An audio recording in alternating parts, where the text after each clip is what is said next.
Hola, buenas tardes a todos. La verdad que es para mí un placer estar en este Museo Naval de Cartagena, donde la verdad es que por todos sus rincones huele a cultura naval. Y quería hacer una pequeña introducción antes de meternos en materia. Se ha dicho que soy escritor, pero bueno, más que escritor soy un aficionado a escribir.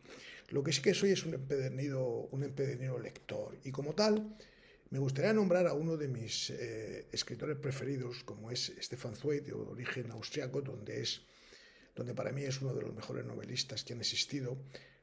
Como ensayista también era impresionante y tiene otra faceta menos conocida, pero también bastante importante. La faceta de biógrafo. Él tiene unas biografías francamente impresionantes, como pueden ser la de María Antonieta, la de María Estuardo, y la que nos viene a colación en esta breve charla, como puede ser la de Fernando de Magallanes, el marino portugués Fernando de Magallanes.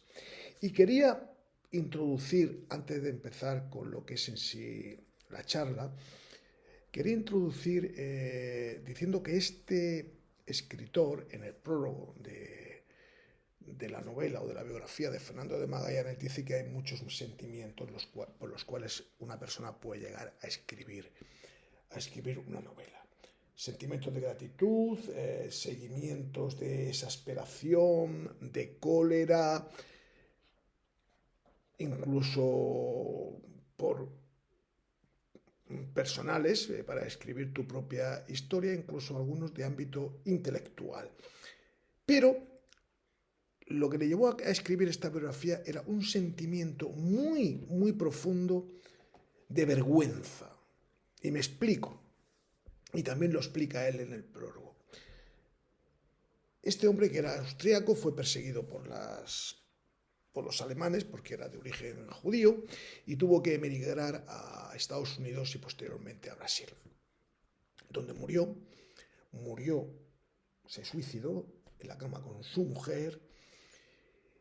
Y entonces, a lo que me refería con el tema del sentimiento de vergüenza que escribió cuando se propuso escribir esta biografía de Fernando de Magallanes, dice que hizo un crucero que antes se llamaban en unos ferries, que eran unos transatlánticos de lujo, que duraba aproximadamente sobre unos 20 días en la costa de Brasil y la costa argentina, donde él pues vio las maravillas de las selvas amazónicas, vio también la simpatía de las personas argentinas. Y dice que y a esto es lo que voy, cuando llevaba sobre el octavo o noveno día de travesía, en una travesía de todo lujo, en el cual si tenía frío se iba al camarote y encendía la calefacción, si tenía calor se iba a la piscina y se podía dar un baño allí, si tenía sed se iba a tomar los mejores cócteles que había en el bar, en el restaurante comía los mejores viandas que pudiera haber. Era un crucero prácticamente de lujo. Incluso decía, estamos hablando del año 1940 y pico, decía que si por casualidad tenía la necesidad de ir a comunicarse con alguien, pues iba a la estación de radiotelegrafía y en 24 horas podía escribirle un mensaje a una persona en otra parte del mundo y que lo recibiría. Pues bien, como digo, le dio una sensación de vergüenza cuando empezó a aburrirse en el barco, porque decía que iba muy lento, que ya estaba deseando, al octavo, noveno día, estaba deseando de que la travesía terminara. Y entonces se puso a pensar y a darle vueltas a su cabeza y a decir, hay que ver, hace 500 años, bueno, hace 400 para él, 500 para nosotros, aquellas personas que se iban a hacer una expedición sin saber cuál iba a ser su futuro, porque iban a un futuro incierto y totalmente desconocido.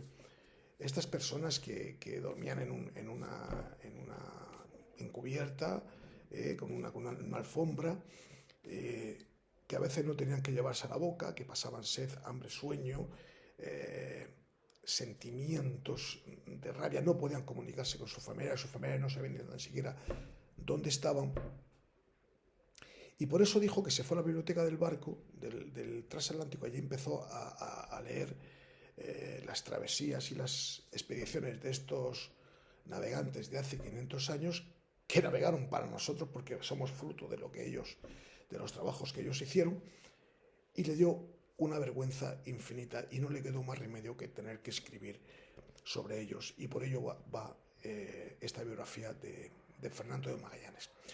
También decía en el prólogo que una de las partes más difíciles para escribir sobre estos hombres de hace 500 años era poder ponerse en su pellejo, es decir, olvidarse por un momento de todas de todas las cosas materiales que tenía y ponerse en el pellejo de aquellos hombres que no tenían, como digo, prácticamente nada. Y por eso es por lo que yo abogo ahora a ustedes que están aquí escuchando esta charla, a ver si somos capaces de hacer un pequeño sacrificio, un sacrificio mental, por supuesto, un esfuerzo, de olvidarnos durante esta charla de todos los lujos que tenemos, del internet, del teléfono, de la televisión, de los coches, de los viajes que hacemos, de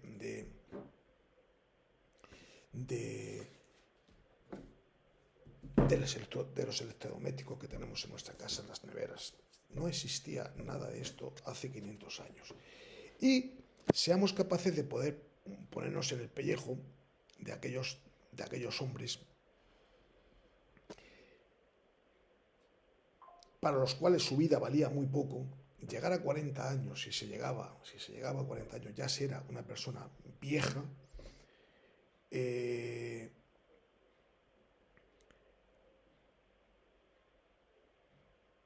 y a veces pues llevarse un trozo de pan a la boca podía ser una suerte.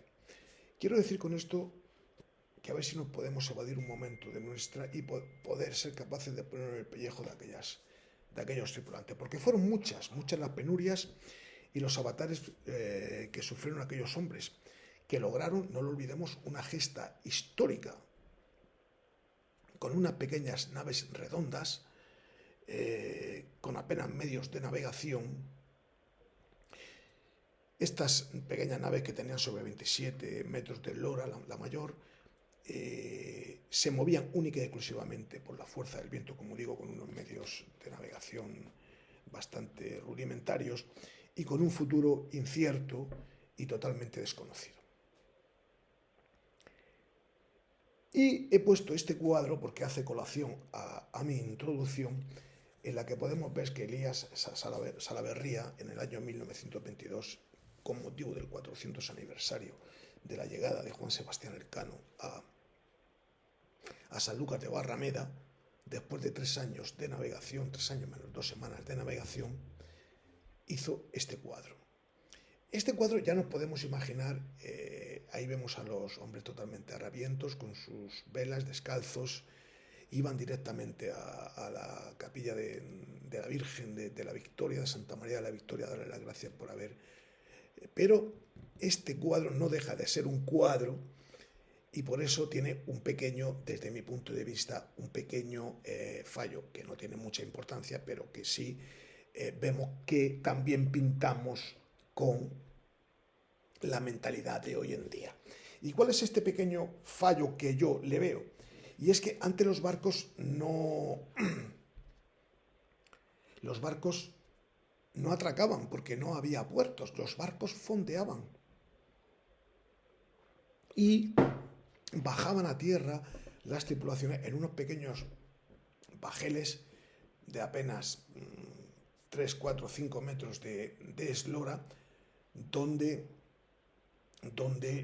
pues tanto llevaban los víveres como bajaban las tripulaciones, y como vemos ahí hay una serie de personas que están en el barco, en la Victoria, dándole la enhorabuena o la bienvenida a esta gente. En fin, el pintor ha querido enfocar esto desde el punto de vista que están en el barco, en la Victoria, pero como digo, es un pequeño fallo que yo creo que está visto con la mentalidad de hoy en día y no con la mentalidad de hace 400 años. Es un fallo sin importancia o un error, pero bueno, ustedes lo entienden perfectamente. Decir que, como he dicho, no había puertos, había algunos puertos que eran totalmente obsoletos, con trozos de madera, y en algunos puertos importantes, la mayoría ni siquiera había puertos. Esto fue muy a posteriori. Y los pequeños bajeles, decía como anécdota, decir que los pequeños bajeles estos se hacían o se construían con las medidas de que el barco o el bajel tenía que hacer en 50 viajes, desde el barco a tierra, de tierra al barco, en 50 viajes deberían que transportar todas las mercancías y a todos los tripulantes. Es una anécdota, pero bueno, para que veamos más o menos cómo se construían los bajeles, que eran barcos auxiliares de las naos. Pues bien, viendo esta pequeña introducción, que sí que quiero resaltar que la llegada de Juan Sebastián Elcano a Sanlúcar de Barrameda fue un acontecimiento histórico y que marcó el devenir posteriores, gracias a la valía, a la determinación y al coraje de su tripulante. ¿Por qué digo que marcó el devenir? Pues marcó el devenir porque a partir de esta llegada a España de este hombre se hicieron muchísimas más expediciones. De hecho, una segunda expedición, Loaisa Elcano, que volvió a embarcar, que fue un verdadero desastre. Luego se hizo el tornaviaje, que hablaremos muy brevemente de él, pero como digo, marcó el devenir de los años posteriores. Por lo tanto, tiene también su importancia histórica. Y estos hombres, que embarcaban por diferentes motivos, por ejemplo, Juan Sebastián Fernando Magallanes embarcó porque era un hidalgo portugués, pero un hidalgo sin tierras, y él lo que quería era poseer tierras. De hecho, en las capitulaciones que se firmaron en Valladolid antes de salir, se decía en las capitulaciones que 2 de las islas que se descubrieran, si se descubrían, serían en posesión de Fernando de Magallanes. Es decir, que este era un hidalgo sin tierra y lo que quería era tierras. Juan Sebastián Elcano, ¿por qué navegó? Pues Juan Sebastián Elcano se metía en esta historia porque desde pequeñito ya había sido marino y su vida era el mar. Otros, como Antonio de Pigafetta, que fue el cronista un poco oficial del viaje, pues este era un aventurero que lo que quería era, una vez que terminara, de hecho ya nunca más volvió a embarcar, que en el momento que terminara el viaje lo que quería era irse a darle consejos bien a casas reales o bien a cualquier casa de alguna familia noble, ¿no? Y el resto de los marineros se embarcaron única y exclusivamente por el dinero, es decir, por hacerse ricos, porque en aquel entonces ya había otras expediciones a otros lugares. De hecho, estaba Núñez de Balboa y estaba que fue el que descubrió el Mar del Sur en el Istmo de Panamá, y ya había expediciones que salían para México, que salían para toda la parte del Caribe, y sin embargo prefirieron esta. Bien, es verdad que tuvieron que ir a buscar a gente a otros lugares, como a Cádiz, a Sevilla, a Málaga, porque era muy difícil reclutarlos, ¿no? Y entonces, ya para terminar un poco esta introducción, quería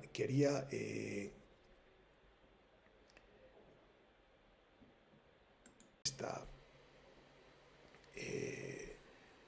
expedición la he dividido en 2 partes. Una, la gesta de la primera circunnavegación, con unos puntos muy definidos e importantes que yo he creído donde se produjeron hechos verdaderamente importantes, y luego hablaré un poco de Juan Sebastián Elcano, el marino, porque la verdad es que sin este hombre no se podría haber llevado a cabo esta gesta. Ahí tenemos a Juan Sebastián Elcano arriba a la izquierda, y con el viaje y con el busto, con la pintura de Juan Sebastián Elcano.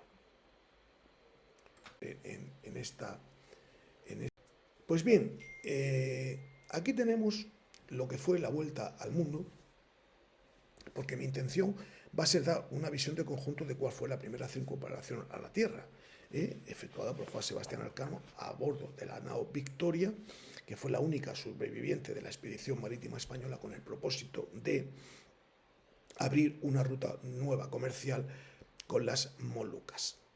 Fue capitaneada inicialmente por el navegante portugués Fernando de Magallanes, ordenado por Carlos I, que pronto sería Carlos V, una vez antes que terminara el viaje ya se había proclamado Carlos V, y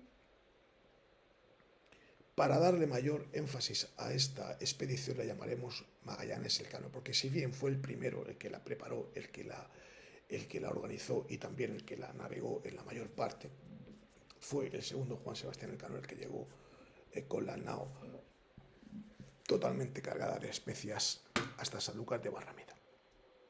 Pues bien, aquí tenemos un poco este mapa mundi en el que podemos ver la primera circunnavegación. Vemos que salieron de Sanlúcar de Barrameda, bajaron aprovechando los vientos alisios por toda la costa de Sudamérica, cruzaron el canal de Magallanes, el estrecho de Magallanes, que todavía no se llamaba así porque no era conocido, navegaron por todo el Pacífico, que le pusieron el nombre del Pacífico, que ya lo veremos, llegaron hasta las Islas Marianas, después a las Filipinas y posteriormente a las Islas Molucas. En las Filipinas fue donde murió de forma idiota Magallanes, y a partir de ahí tomaron el mando primero Gómez de Espinosa y posteriormente Juan Sebastián Elcano. Y fue el que hizo todo el viaje de vuelta. Y vemos los angelitos estos que están soplando, dando los vientos de cada una de las partes de la navegación. Pues bien, visto este mapa mundi, me gustaría decir que fue un año de expedición, un año la preparación, es decir, después de prepararla durante un año, formada por una armada de 5 barcos, que ahora los veremos, y tenían prevista una duración de 2 años, al final duraron 3 años, salieron de Sevilla en 1519, en agosto, se quedaron 40 días en Sanlúcar de Barrameda, y salieron el 20 de septiembre. Y regresaron al mismo puerto, pues después de haber cruzado el Atlántico, el Pacífico, el Índico, otra vez el Atlántico, y solamente llegan los 18. Es decir, que el resto, o bien fueron muertos en el intento por acción de la justicia. La justicia por aquel entonces era súper dura y la mayoría de los delitos estaban pagados con la muerte. Víctimas de la dureza del viaje, habían sido hechos prisioneros por los portugueses, o bien algunos desertaron. Pues bien, de acuerdo con las capitulaciones que se firmaron en Valladolid con Carlos I, el capitán general al mando de la expedición era Fernando de Magallanes, y la misión consistía, más allá del propósito de descubrimiento, determinar si las Islas Molucas estaban en la parte del Reino de Castilla o de la Corona de Portugal, según el Tratado de Tordesillas que se firmó en 1494. Como todos saben, el Tratado de Tordesillas dividía el mundo en 2 partes. Una parte al occidente era una línea imaginaria que se trazaba aproximadamente unas 200, 300 millas de las islas de Cabo Verde. Todo lo que quedaba a levante era bajo influencia portuguesa, y todo lo que quedaba a poniente era bajo la corona de Aragón. Decir que esta línea luego se trasladó un poquito más, y por ello fue por lo que los portugueses pudieron finalmente hacerse con Brasil. Y también decir que había bastantes pegas porque no estaba muy bien definido, porque los españoles, las leguas portuguesas no eran lo mismo que las leguas españolas, y por lo tanto la distancia pues... pero no se sabía muy bien si al otro lado, es decir, si en la otra parte del globo, las islas de las especias tocaban la parte española o bien la parte portuguesa. Y esto es lo que trató Fernando de Magallanes de decirle primero a Manuel I, que no aceptó el proyecto. No aceptó el proyecto por 2 motivos fundamentales. El primero de ellos era que la corona no tuviera dinero para gastárselo en hacer una expedición allí, y segundo, que ellos ya tenían una ruta. Ellos tenían la ruta de África, ya habían llegado a la isla de las especias, pero bueno, estaban allí en todo Asia y estaban los portugueses ya afincados, pero este le dijo que bueno, que a lo mejor podía ser de la corona, pero no aceptó, y sí que le pidió permiso a Manuel I para ir a cualquier otro trono, a poner su proyecto encima de la mesa, y este le dijo que bueno, que hiciera lo que quisiera, pero se quedó un poco mosqueado y puso precio a su derrota. De hecho, formó una expedición para ir a luchar y para impedir que esta expedición tuviera éxito. Pues bien, las especias, como hemos sabido, siempre han sido muy cotizadas. Llegaron a Europa desde la antigüedad, pasando por tierra, donde se pagaban demasiados impuestos. Cada país por el que se pasaba, pues pagaba muchos impuestos, hasta que Portugal dijo, coño, yo tengo las naves, ¿por qué no hago mi ruta por el Cabo de Buena Esperanza y me ahorro todos los impuestos, de tal forma que mis ganancias podrían ser muy superiores? Pues bien, como he dicho antes, en 1513 ya Vasco Núñez del Balboa, este navegante español, al pie del istmo de Panamá, descubrió a espaldas de América el río del sur, que le llamó, que luego fue el Pacífico. No sabía muy bien lo grande que era. Pero bueno, y luego ya en 1516, un poco más tarde, Juan Díaz de Solís llegó hasta el Río de la Plata. Pues bien, la expedición al principio no estaba concedida para dar la vuelta al mundo, lo que estaba concedida era para ver la isla de la Especería, donde estaba, y buscar una nueva ruta. Magallanes planeó buscar un paso por Sudamérica que le permitiera navegar hasta Asia, pero siempre mantuvo la posibilidad de irse por el otro lado. Por lo tanto, había un poco de indefinición que aprovecharon los capitanes españoles un poco para ponerse en contra de él. Aquí tenemos un cuadro que quería reflejar de la primera vuelta al mundo. Este cuadro es anterior, es un cuadro modernista donde podemos ver a los expedicionarios y también a los indígenas.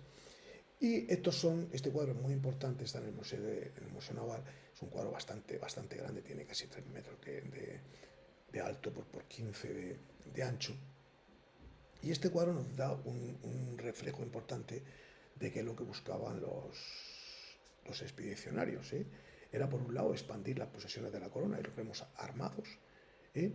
Luego también había otro que era extender el cristianismo. Podemos ver ahí la gran cruz que porta el jefe de la expedición, y una tercera, y no menos importante, que era única y exclusivamente los intereses mercantiles. Ahí podemos ver al expedicionario como el indígena le está aportando ahí unos obsequios para intercambiarlos. Pues bien, visto esto, vamos a ver ahora, antes de empezar con lo que va a ser la primera vuelta al mundo, vamos a ver los barcos que componían esta expedición. Fueron 5 los barcos, diferentes tonelajes, diferentes tripulaciones y, por supuesto, diferentes capitanes. Decir que estaba Fernando de Magallanes al mando como capitán general, no lo he dicho, pero Fernando de Magallanes, hay 2 cosas importantes que hay que tener en cuenta. La primera es que no fue solo a ver a Manuel I, tampoco fue solo a ver a Carlos I, fue con Ruy Faleiro, que era también un cosmógrafo portugués, que era, yo creo que la cabeza pensante de todo esto. Lo que pasa que pensó tanto que al final se volvió loco y no pudo hacer el viaje porque le entró un ataque de demencia que decidieron dejarlo en tierra.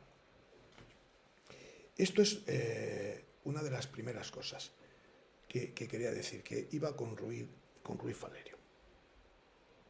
Y otra de las segundas cosas es que este hombre, una vez que Manuel I le dijo que no, se vino a Sevilla, conoció a Duarte Barbosa, que era un comerciante portugués afincado en Sevilla con bastante dinero, hizo amistad con él y ya de la amistad pasó a casarse con su hija. De tal forma que estos tenían relación con el obispo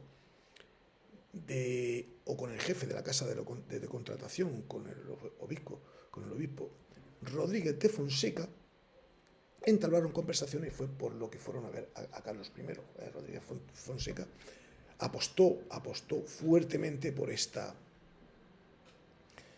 expedición, pero cuando Ruy Faleiro quedó en tierra, como he dicho, por la demencia, nombraron a un español que en las capitulaciones era noble, y en las capitulaciones que firmó Carlos I lo ponía, aunque uno era el capitán general, el Juan de Cartagena, que mandó la San Antonio, era el veedor general y también conjunta persona. Es decir, que era el segundo, pero eran casi iguales en el mando. Y el resto de la Concepción, Victoria y Santiago eran también capitanes españoles. Decir que en las capitulaciones se puso dos condiciones bastante importantes. Una de ellas era que Fernando de Magallanes sería capitán general, como he dicho, se haría de 2 islas que se descubrieran, pero también que tenía que consultar con el resto de los capitanes en caso de que hubiera alguna variación importante en la navegación. Y no lo hizo así. Y entonces ya en Sevilla, antes de salir, ya hubo las primeras trifulcas. He dicho antes que era bastante difícil contratar a la tripulación. De hecho, el alguacil general de esta flota, que era Gómez de Espinosa, un hombre que nació en Burgos, en Espinosa de los Monteros, era alguacil. Este hombre no sabía escribir, pero hacía unas escrituras, las mandaba a escribir a su paje, prodigiosas, y está todo relatado en la Casa de Indias. Y este hombre se fue primero a Cádiz y luego a Málaga a ver si podían buscar a tripulantes que supieran algo de navegación, pero era muy difícil por aquel entonces encontrar a esta gente. Bien es verdad que otra de las cosas que puso Carlos I en las capitulaciones es que se restringía el número de portugueses, de tal forma que embarcaron aproximadamente unos 180 españoles, unos 30 que era el número máximo de portugueses que podían ir, y el resto eran de diferentes nacionalidades, ingleses, holandeses, italianos, había de todo, ingleses, de todos los... Pues bien, como digo, ya hubo las primeras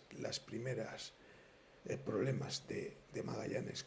Magallanes era una persona un poco taciturna, también era introvertido y, como digo, no contaba mucho a sus capitanes cuáles eran sus intenciones. Tenía unas en la manga, él quería ir por abajo, pero en caso de que fallara algo, yo creo que lo que quería era ir por la parte portuguesa. Decir que Fernando de Magallanes ya había estado en las Molucas, había ido ya en una expedición anterior con portugueses, y allí fue con un gran amigo suyo y marino que se llamaba Joao Serrao, que este hombre se quedó en las Molucas, se quedó allí, dijo que ya no quería volver a navegar más y se quedó en las Molucas. Ya no quería volver a navegar y allí había una vida estupenda y maravillosa y se quedó allí disfrutando del buen tiempo. Pero cuando se despidieron, cuando Magallanes, que se trajo de allí a un paje que lo llevó a bordo, Enrique de Malaca, cuando se despidió de Joao Serrao, le dijo: volveré a por ti o volveré a verte, pero no vendré por el mismo camino, vendré por otro. Ya tenía algo en la cabeza que quería descubrir.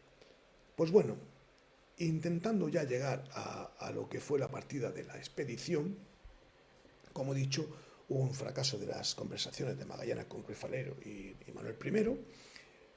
Carlos I acepta el reto, se hacen las capitulaciones y la flota se encuentra preparada en Sevilla y salen a la mar y se quedan en Sanlúcar de Barrameda 40 días. Estos 40 días, según los historiadores de los que nos fijemos, unos dicen que fue porque estaban dándole las últimas, embarcando los últimos víveres, la última cabullería, preparando los barcos ya para salir.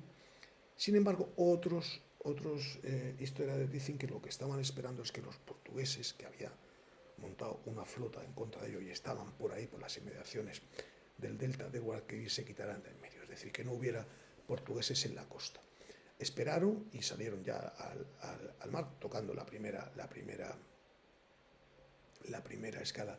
La hicieron en Tenerife, donde desembarcó uno de los tripulantes, desertó y embarcaron algunos otros. Decir que es importante que los indígenas que iban a bordo, tanto los que iban al principio como los que luego embarcaron, y los patagones que también embarcaron, nunca los anotaron como miembros de la tripulación. Por lo tanto, las cifras pueden variar un poco arriba o abajo. Ya he dicho que hubo los primeros problemas. Magallanes, nada más salir ya a Tenerife, una vez que salió de Tenerife, para mantener la disciplina, para mantener un poco los barcos a pesar de las tempestades, tormentas o las calmachichas que hubiera, mantener a toda la flota conjunta, lo que le hizo fue que toda la noche antes de que se pusiera el sol, todos los capitanes tenían que acercarse a la nao capitana, darle las buenas noches al capitán general y allí recibir las instrucciones para la navegación nocturna. La navegación nocturna que era mantenerse pues más o menos a una distancia prudencial y que no y esto pues lo hacían con señales, con luces o con algún cañonazo, pero no había otra forma de comunicarse. Bien, una vez que salen a la mar ya se empieza ya a tensar, porque Magallanes pone rumbo sur, parece que va a ir para el Golfo de Guinea y no coge los alisios para cruzar el charco, como se lo llamamos, es decir, para irse ya a... Pero bueno, él tenía su idea y ya este hombre, Juan de Cartagena, que también tiene un carácter un poco dicen que era hijo ilegítimo de Rodríguez de Fonseca, como digo, tenía un carácter un poco... Le dijo que no... Una de las noches no se presentó, los barcos, el puente estaba descubierto, una de las noches no se presentó en el puente y esto se lo recriminó Magallanes, le dijo que por qué no había ido a dar las buenas noches al capitán general, porque le mandó a un grumete o un marinero y este, con bastante sorna, le dijo que no le había mandado a un grumete, pero que la próxima vez le mandaría a un paje, ¿no? Y esto ya, pues, increpó, vamos, ya estaban abiertas toda la lucha encarnizada entre estos dos hombres. De tal forma que se produjo un acto de uno de los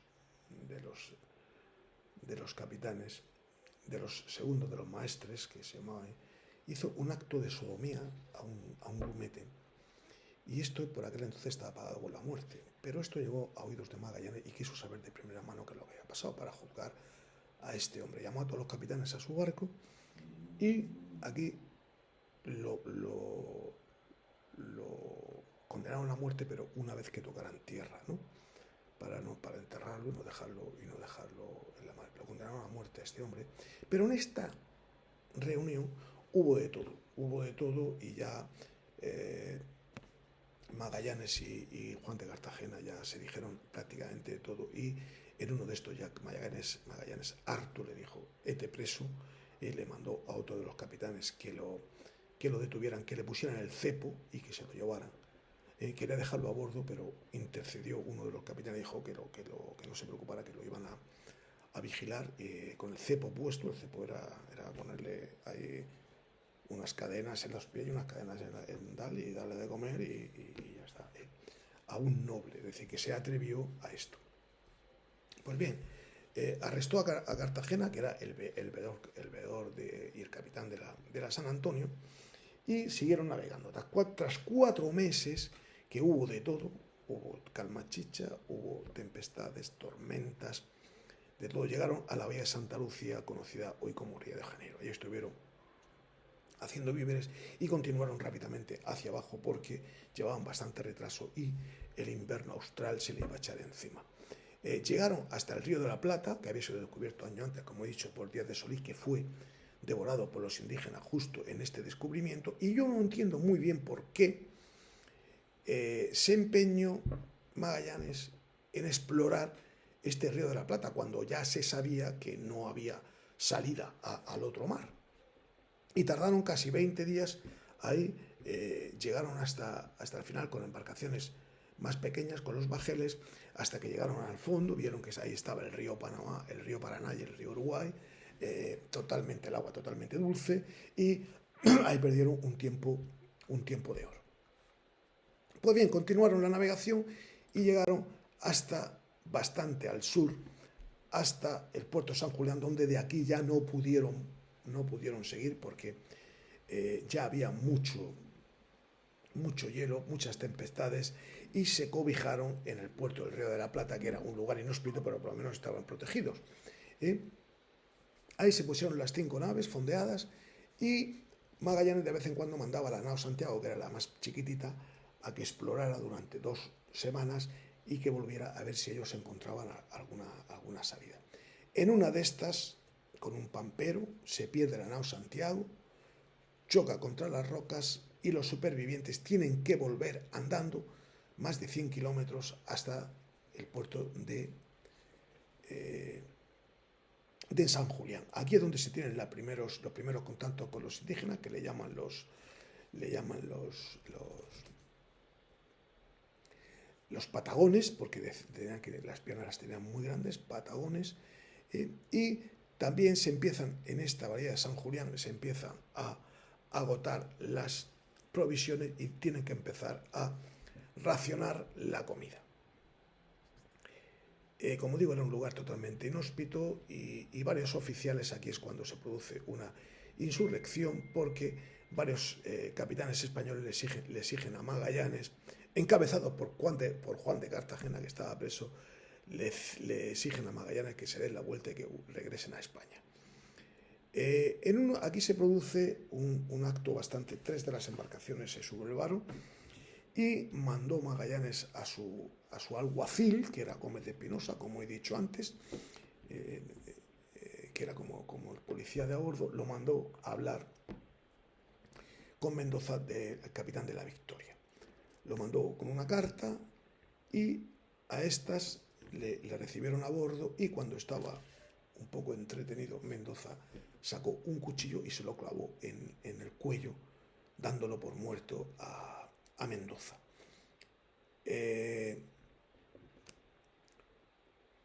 Un hombre totalmente leal, porque aunque era español, seguía las vicisitudes de las capitulaciones y de la corona de Carlos I y las órdenes de Magallanes, que para eso era el capitán general.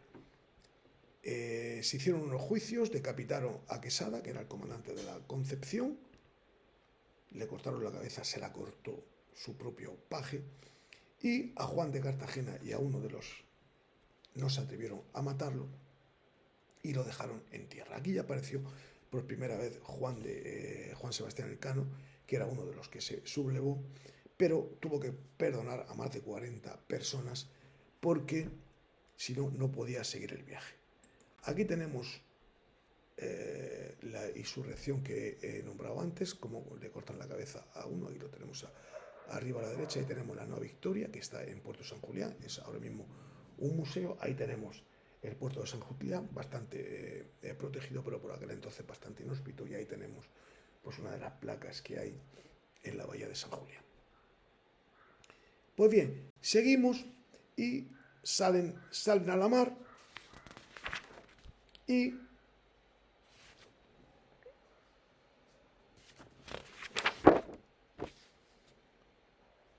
continúa la expedición y se consiguió cruzar el estrecho de Magallanes.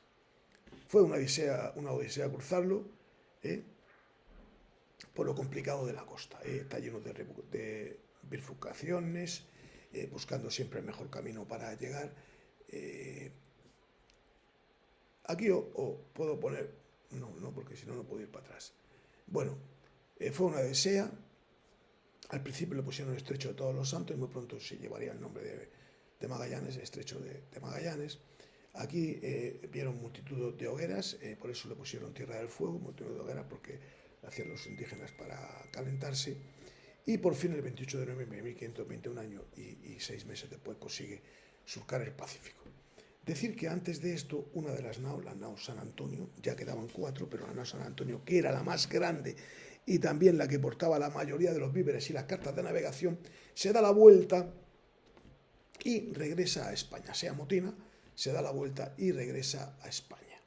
De tal forma que dicen que esta nao fue a ver si encontraba a Juan de Cartagena, que no lo encontró. También dicen algunos historiadores que descubrió las Islas Malvinas en este camino de regreso, y cuando regresó a España pusieron a parir a Fernando Magallanes, que sí era un déspota, un total, que no quedó muy amparado, pero todo esto lo pusieron en cuarentena hasta que llegara alguna de las naves que pudieran ver un poco lo que...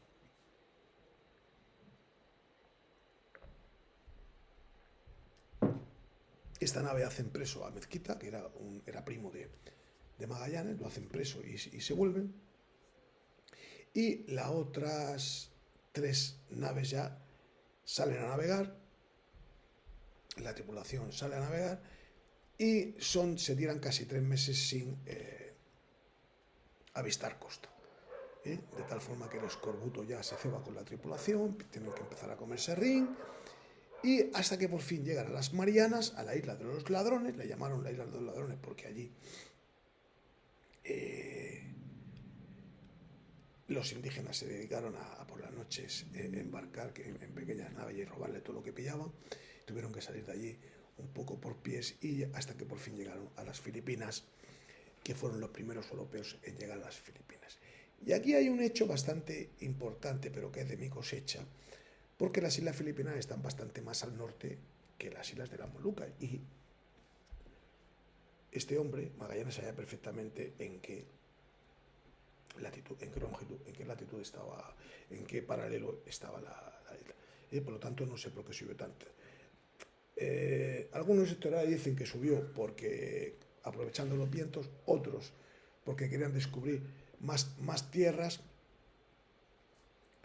y otros por carácter político, pero querían descubrir más tierras, pero recordar que en las capitulaciones 2 de las islas, y estas islas, pues igual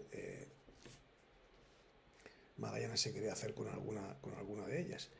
De tal forma, antes de esto, voy a poner esta transparencia que yo creo que es bastante importante, en la que vemos el estrecho de Magallanes, que tiene una longitud de 570 kilómetros, es decir, que no es como de Madrid a Sevilla, es decir, que es bastante, y todo llego, como podéis ver aquí, de lagos, de bifurcaciones, tal, Pues bien,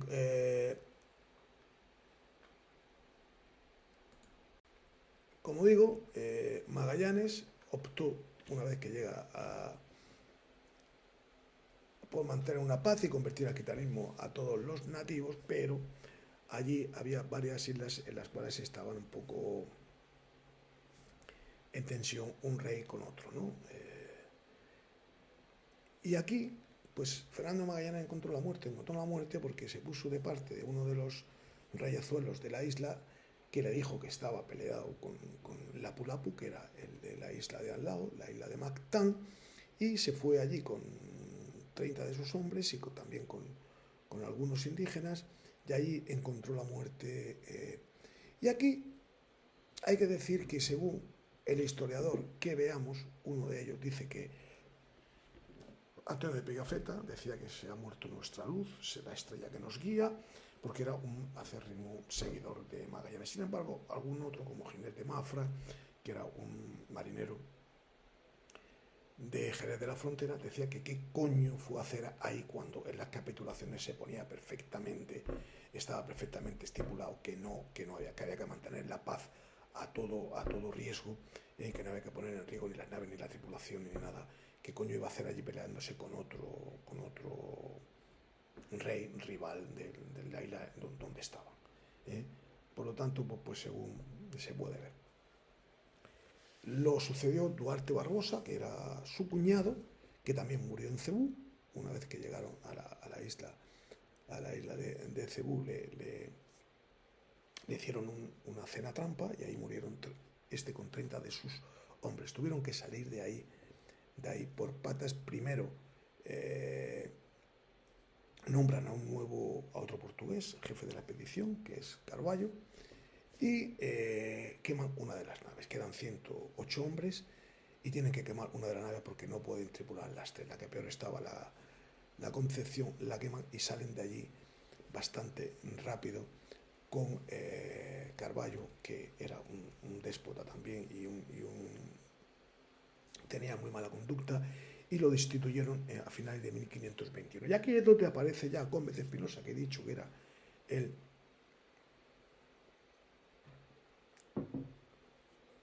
alguacil, y también sale Juan Sebastián Elcano. Gómez de Espinosa se hace con el mando capitán general y capitán de la Trinidad, y Elcano capitán de la Victoria. Navegan hacia el sur y llegan por fin a las Islas Molucas. Llegan a Tidore, donde le piden permiso al rey Almanzar, que se llama Almansor, que era su rey, que era ya musulmán, para negociar. La verdad que al principio lo recibe bien, luego hay algunas trifulcas, pero bueno, al final consiguen hacerse, lo reciben de aquella forma, ¿no? Pero bueno, cargan las dos naves con clavo y con otras especias, y la Trinidad, cuando van a salir, hace agua. Aquí podemos ver la muerte de Magallanes, donde pues aquí lo vemos que está prácticamente con lanzas y con flechas, lo abaten y al final no se supo nada, ni siquiera pudieron ir a rescatarlo. Ya he dicho lo que pensaban cada uno de los cronistas según quien escribiera. Pues bien, por fin, como digo, ya hemos visto que llegaron a Tidore, pegaron las naves y van a salir para España. Van a salir para España, pero una de las naves, la nao Trinidad, hace agua y deciden repararla. Pero no es nada fácil. Casi 4 meses se tiran para repararla y no la repararon absolutamente nada bien. De tal forma que tuvieron que descargarla, sacarla a tierra, tumbarla de una parte, calafatearla y ponerle toda la estopa a las maderas. Las maderas nuevas que se ven estropeadas, luego darle la vuelta, echarla al agua otra vez y luego volver a cargarla. En fin, al terminar la reparación intentan llegar a Panamá, es decir, que ya habían quedado con Juan Sebastián Elcano. Juan Sebastián Elcano se iría por el Índico y luego saldría al Atlántico por el Cabo de Buena Esperanza para dar la vuelta al mundo, que no era una tarea absolutamente nada fácil. De hecho, navegó bastante al sur, llegando a los 40 rugientes para perder de vista a toda la costa portuguesa. Incluso le cogió varias tormentas, hubo varias veces que quisieron tirar por la borda toda la carga, rompieron el trinquete, fue una navegación hasta que llegaron al Cabo de Buena Esperanza. Es decir, que fue bastante mala toda la navegación. Pues bien, como digo, Gómez de Espinosa, que ahora lo veremos en una transparencia, veremos que quiere salir y llegar a Panamá y desembarcar toda la mercancía, llevarla por tierra hasta Veracruz o también a Panamá, y allí embarcarla de nuevo y llevarla ya a Europa, a España. No lo consiguen y Elcano sigue navegando, que aquí ya se producen los 5 meses sin tocar puerto. Navega por el Índico, por el Atlántico, hasta que llega, una vez que llega va pegado a costa, siguiendo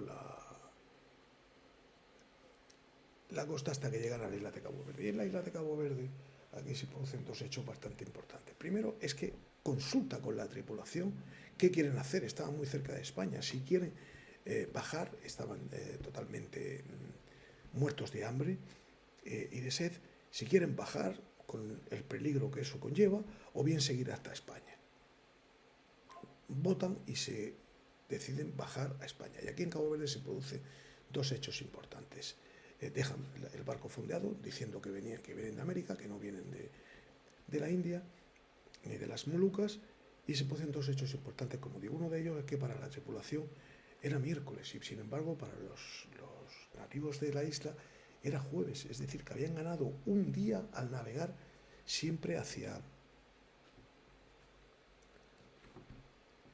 poniente.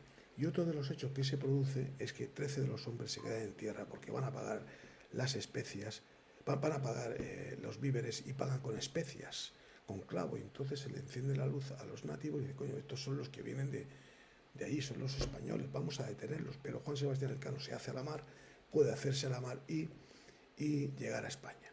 Llegar a España, que no fue absolutamente nada fácil. 3 años después de la salida, una nave y 18 hombres llegan a España. Y aquí sí que quiero poner un poco la comparación que hay. El primer viaje de Urdaneta, que fue 50 años después, con el viaje de regreso de Gómez de Espinosa. Gómez de Espinosa, aquí tenemos en línea amarilla qué es lo que hizo. Tuvo que bajar, porque aquí se produjeron unas temporales y tempestades monstruosas. Moría un hombre cada día, murieron 30 en total, llegó con 18 hombres solo a las Molucas de regreso.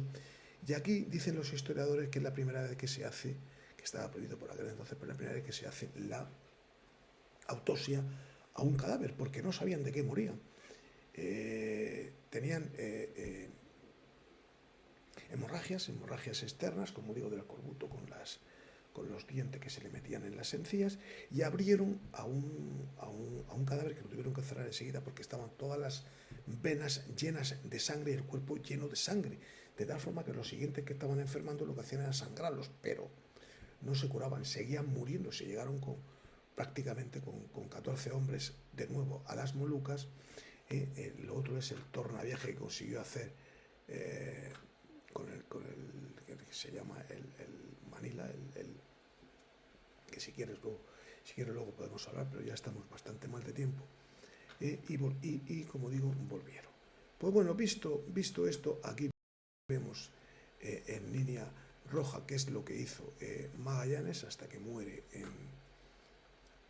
en las Filipinas. Aquí podemos ver ya en amarillo lo que hace Juan Sebastián Elcano. Como digo, bajó bastante.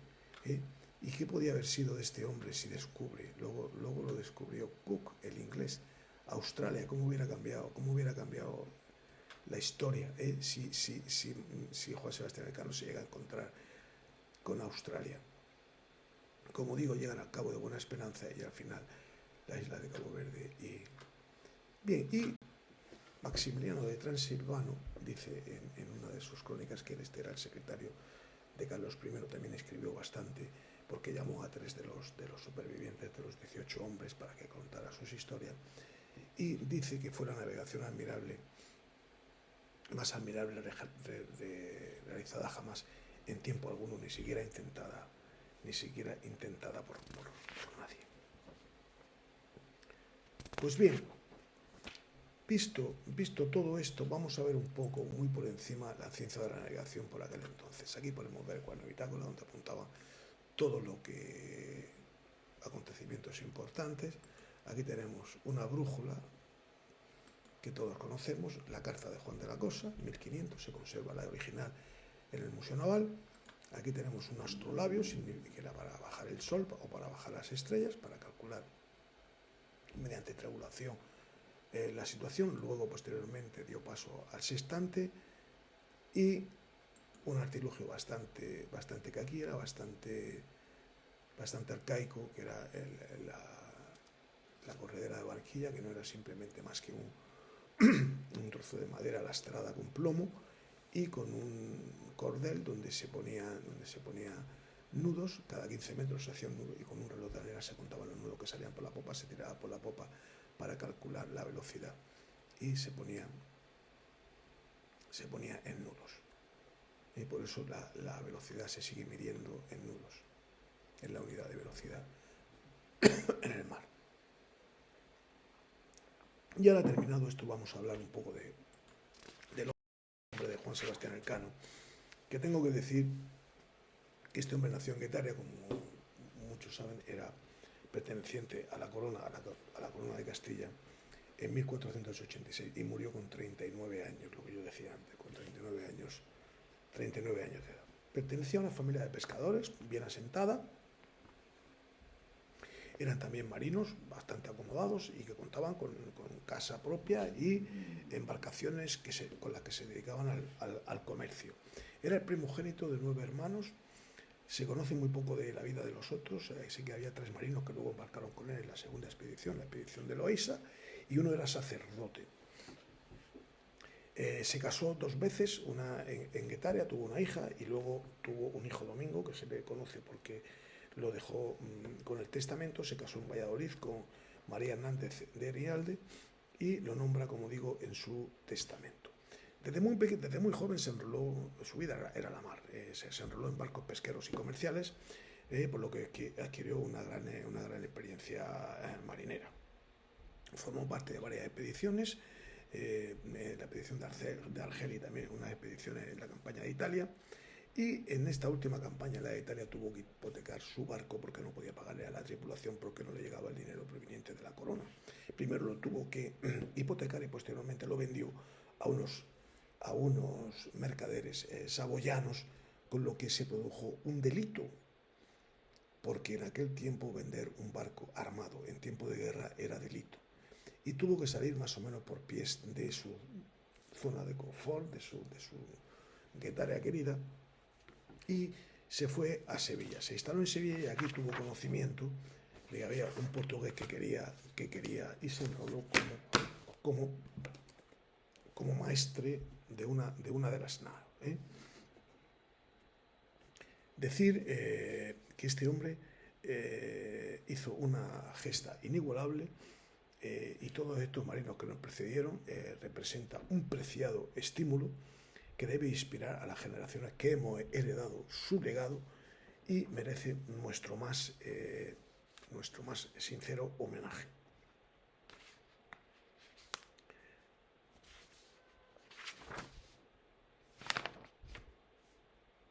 Era un hombre de profundo sentido religioso y también de un nivel cultural bastante elevado. Y yo creo que con esto nos podemos dar por